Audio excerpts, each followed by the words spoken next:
I had my wife did a coffee truck one time out at her office and did 15 touches on it. And it happened to rain that day. And one person showed up to the whole event. And she's got a huge database. She has an event where 650 people show up every year. But this event, one person showed up. It was my mother.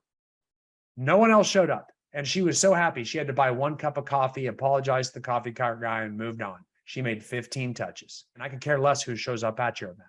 It's whether you make the contacts. It is a game of contacts.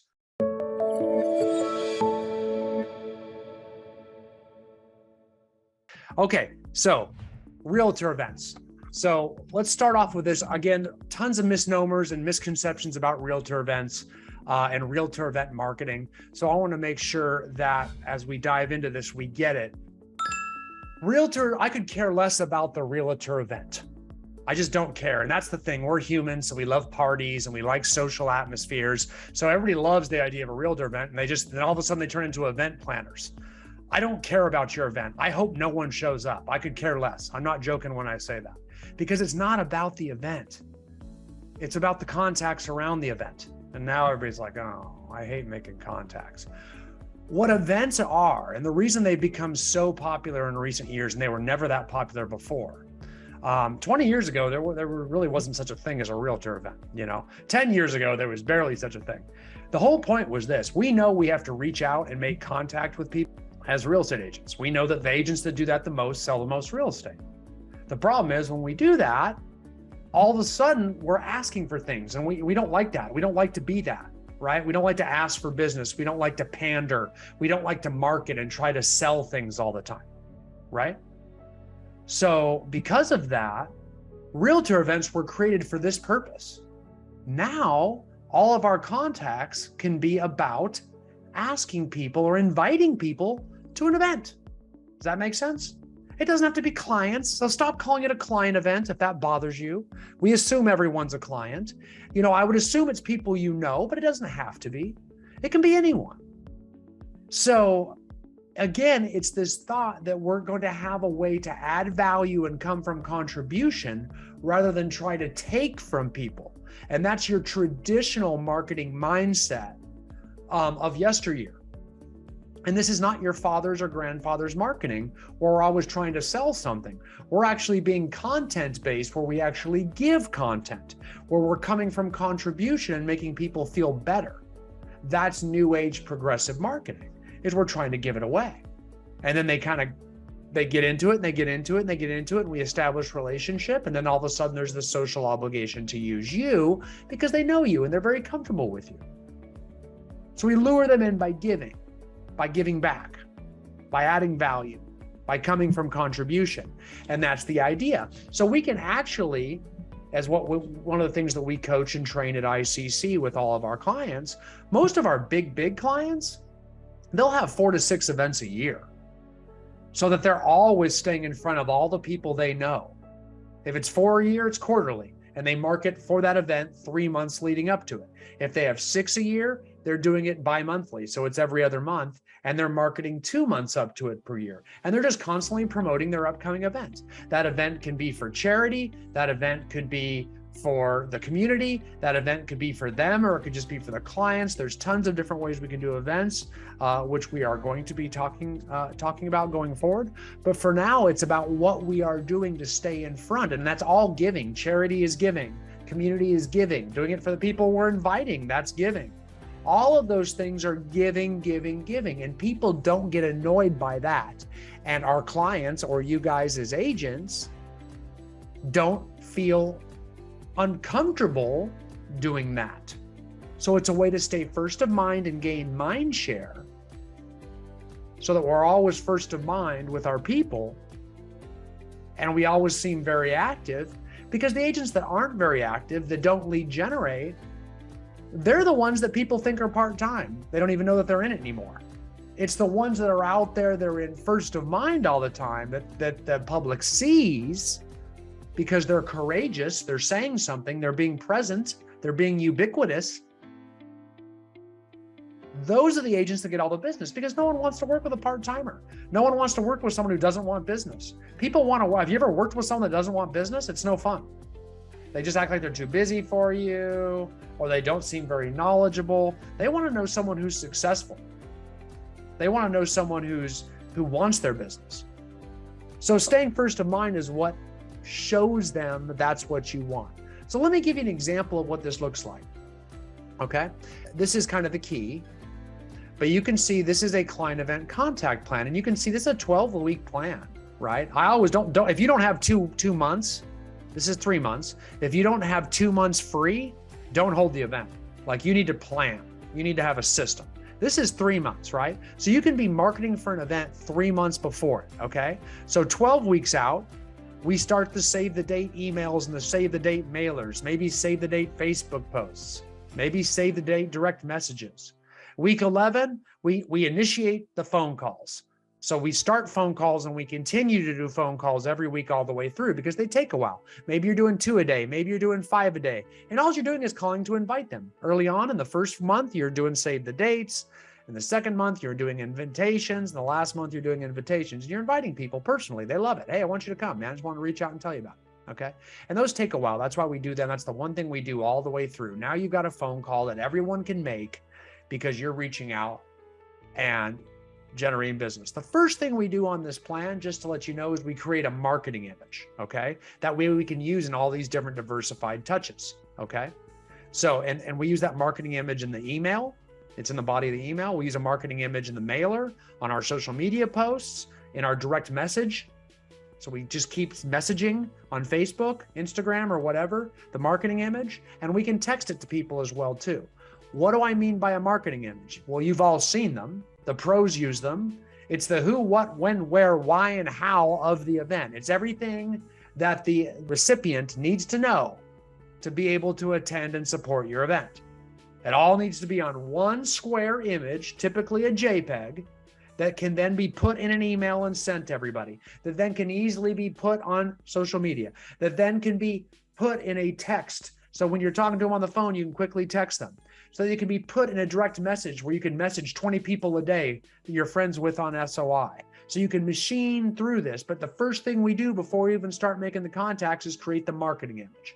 Once the marketing image is ready, we then start using it over and over and over again. And, after a month or two, we might change the colors or change the fonts or something to mix it up.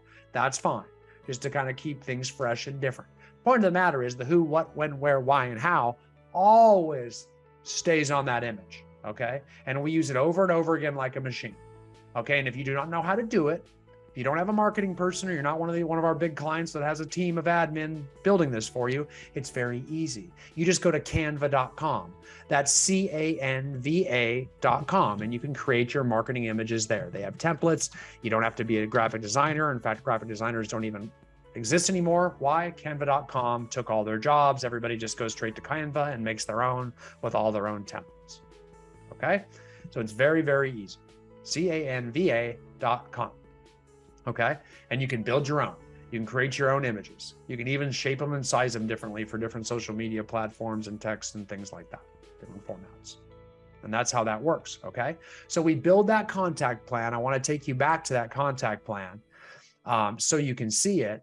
And I'll show you, we're diversifying our contacts on the contact plan, right? So every week we're shifting it up. So it's a little different mix, right? We're always going to do the calls, but then the next week we're doing save the date mailers sent to your SOI. Maybe we start the direct personal messages on Facebook. Then we might send out the formal invitation mailer. The next week, the formal invitation email, and see how we're diversifying. So we're not annoying anybody the same way over and over. You guys that just want to keep posting on Facebook over and over and over and over again. Diversify. If you send me on Facebook, I may not see it, but if you send me an email, I'll see it.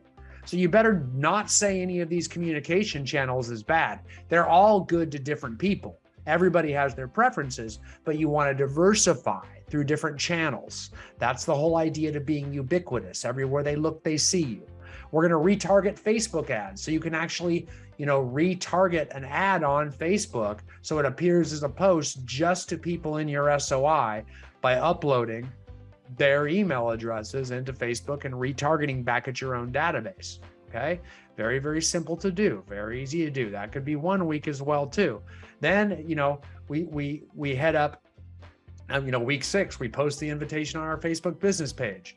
right? Then we share the event invitation on our business page and personal Facebook pages, right? Maybe we do it Instagram those days too, as well too. Maybe we do a TikTok video around it. Maybe we do a Facebook Live around it.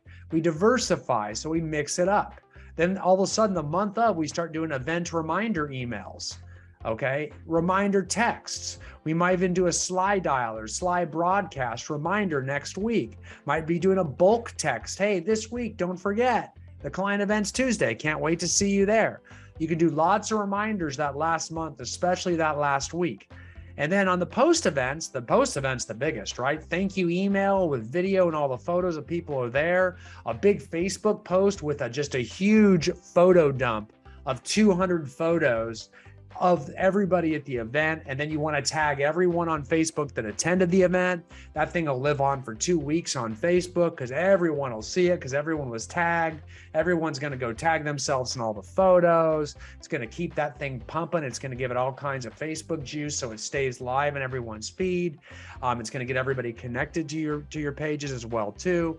Thank you letters sent out to everybody. And you can see in parentheses these little numbers here, 1 and down here is 15. That's because those are the number of touches we make on your SOI, which each one.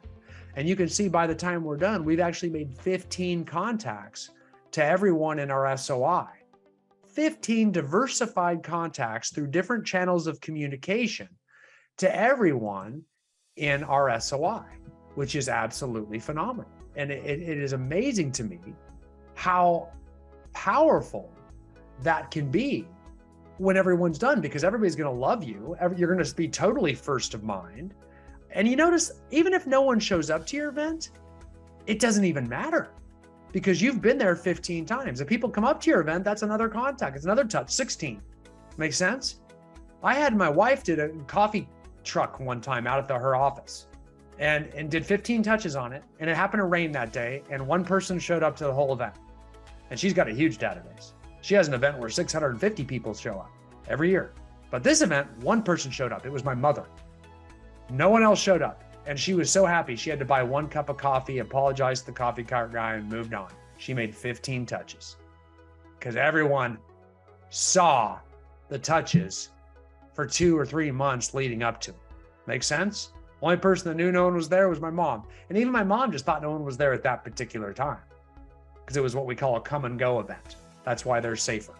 Make sense? And that's the idea behind it, okay? So that's the key is the contacts. If you have a real estate team, this becomes your team meeting agenda item. It's a standing item for 2 or 3 months. Every month you're sitting down saying, okay, we are in week 13. What's today? It's a direct message Facebook post to everyone in our SOI for the next week. Here's the image. Use this image. You all have it now. Let's all get 20 people. Let's message 20 people a day. Next week, we sit down. Okay, we're all going to shoot Facebook Live videos promoting the event so all of our SOI members attend the event. Do this with our coaches do this with their clients. Do this with your accountability partner. But we create the plan first. We use the marketing image we discussed. And then what we do is we run it like a system. If you do not do this, you will not make many contacts at all. You'll end up making 2 or 3 for your event, and you'll just become an event planner, which is useless. Don't have events if you're going to do that. Don't be a willy-nilly person. Run a system. If you run a system, you get 15 contacts, and realtor events matter. If you don't, if you just want to spend all your time buying cupcakes and doing puffy paints and doing streamers and, making it a fun little event because you like to host parties, that's great for your social life. It's really bad for your business income. Again, I could care less who shows up at your event. It's whether you make the contacts. It is a game of contacts 100% of the time. So do not forget that. You will hear me say that. Don't get all excited about these parties because you will, because we're going to talk about all those parties. But I'll tell you right now, it's about the contacts. So don't forget the contact plan. Okay?